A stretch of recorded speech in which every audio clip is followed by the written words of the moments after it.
Hey, this is Ken for the Information Nation. We're bringing you more stuff. That's right. We are bringing you more stuff.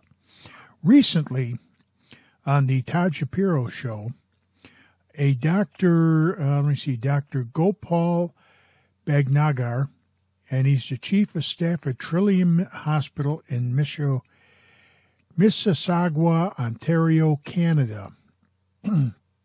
Now, he's a heart surgeon, and they talked about vaping. And I want to play a couple of clips for you, just a couple of clips for you. And if you'd like to see the entire video that they did, you can find it at my YouTube channel, or there'll be a link below in the description that'll take you right to Todd's YouTube channel and play the video for you. You'll find it in the description. I think you'll find things interesting with what the doctor had to say. So why don't we let's take a listen to what he had to say. Some of the things you see with the heart defects, and obviously your years and years and years of practice, are generally, and maybe I shouldn't generalize, but are caused from smoking. Is that correct as well? 80% of all heart disease is caused by some sort of lifestyle problem. What I've seen, and we know now, it's coming out more and more, that even more important than cholesterol is the risk of tobacco smoking. So that's like number one, and it's preventable. So as I said, you burn tobacco, really bad stuff comes out of it into your body. And what is it? What are the effects on the heart from tobacco? Sure. So the effects on the heart are almost immediate. Your heart rate will go up. Your arteries in your bloodstream kind of go into spasm, so the blood flow to your heart decreases. You can actually measure with an ultrasound and see the heart muscle function decline as people are smoking. It releases a whole bunch of chemicals into your bloodstream that causes inflammation in the heart, damages the inside of the heart arteries, as well as arteries in the whole body everywhere. Are there seemingly healthy-looking individuals? They work out, and they ride their bikes.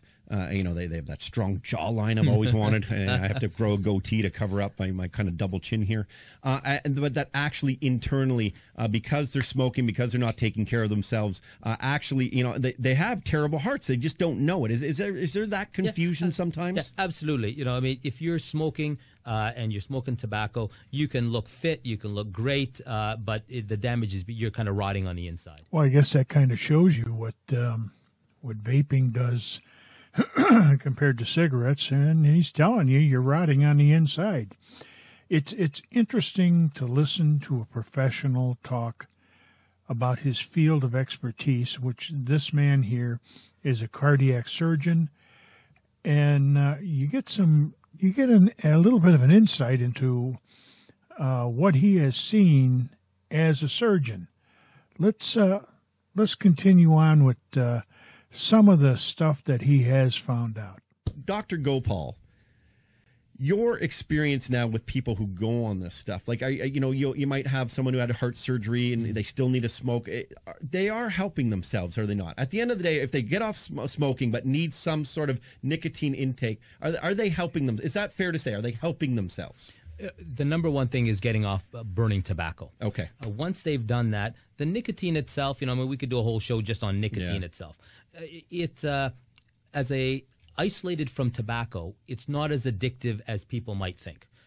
Is it? And you can all argue, well, if you're using something that's relatively harmless, then who cares if you're addicted to it or not? We were talking out in the green room. I have people so addicted to running that they're burning out hip replacements. Interesting. But they won't stop running. They're addicted to running. We would say, well, that's great. They're so healthy, but they're running on artificial hips, and they're going through that. So we've all got some weakness, personal weakness and addiction.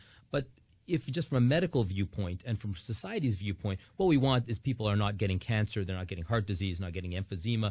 That is not only costing human misery, but look, half of all our tax money goes to healthcare.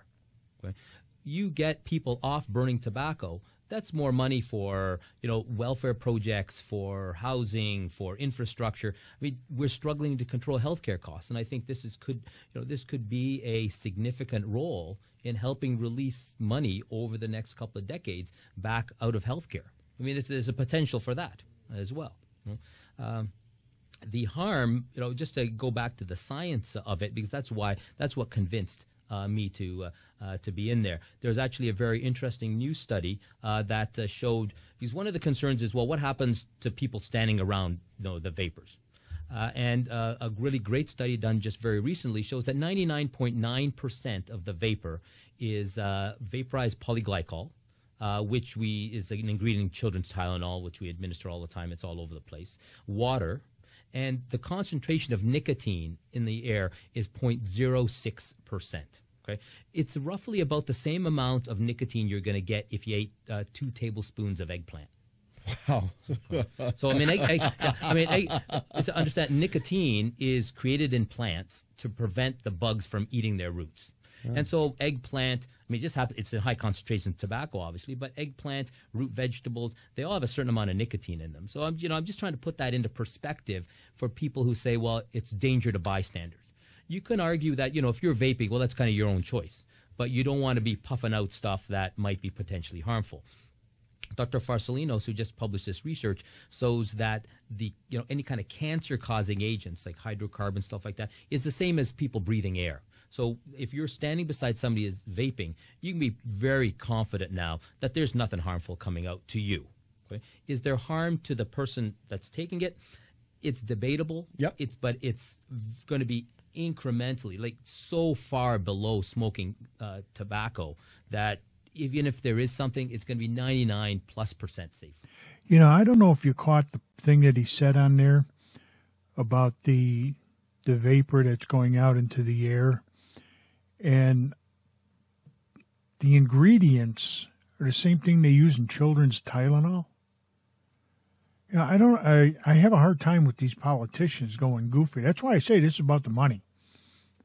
All the stuff that they're doing is about the money. He quoted Dr. Farsalinos' study, and that link will be down where you can go but you can read all of these studies and that Dr. Farsalino has done. And I'll have those in the description also.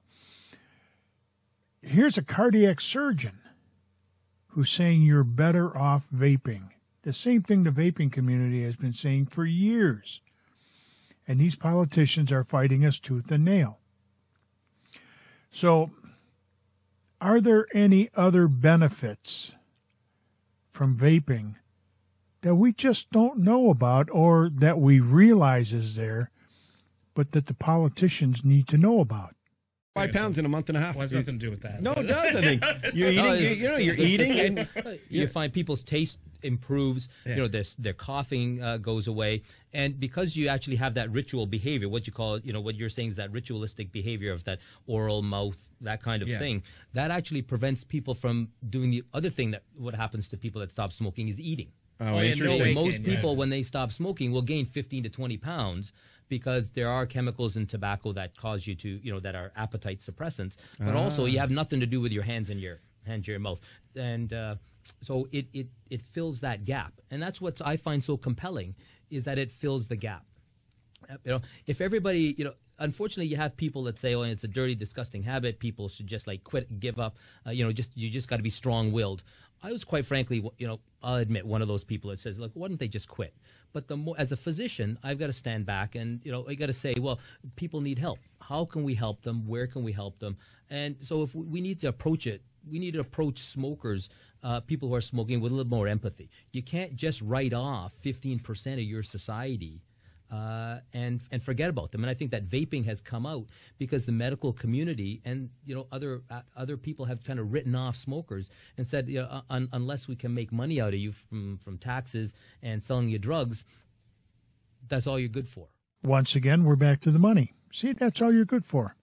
Taxes. They don't care about you. All they care about is taxes. He does he makes some interesting statements in here. Weight loss. Hey, you quit smoking and you don't do anything else, you're going to gain 15 to 20 pounds. Guess what? That's not good for your heart either. Being overweight is not good for your heart. Smoking is not good for your heart. Vaping stops you from gaining the weight and is good for your heart. Now, we're not making any medical claims here. I don't want you to get that idea.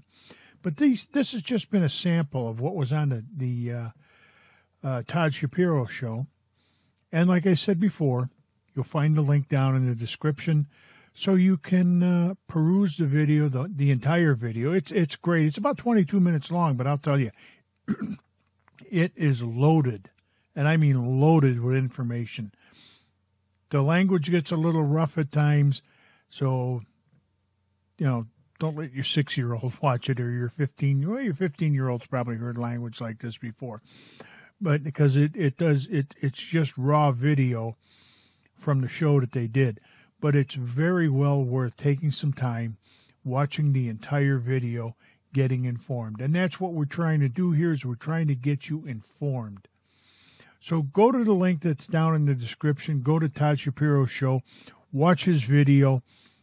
This is probably one of the best interviews I've seen in a long time. So you might enjoy that. But that's just my opinion. Hey, this has been Ked for the Information Nation, bringing you more stuff.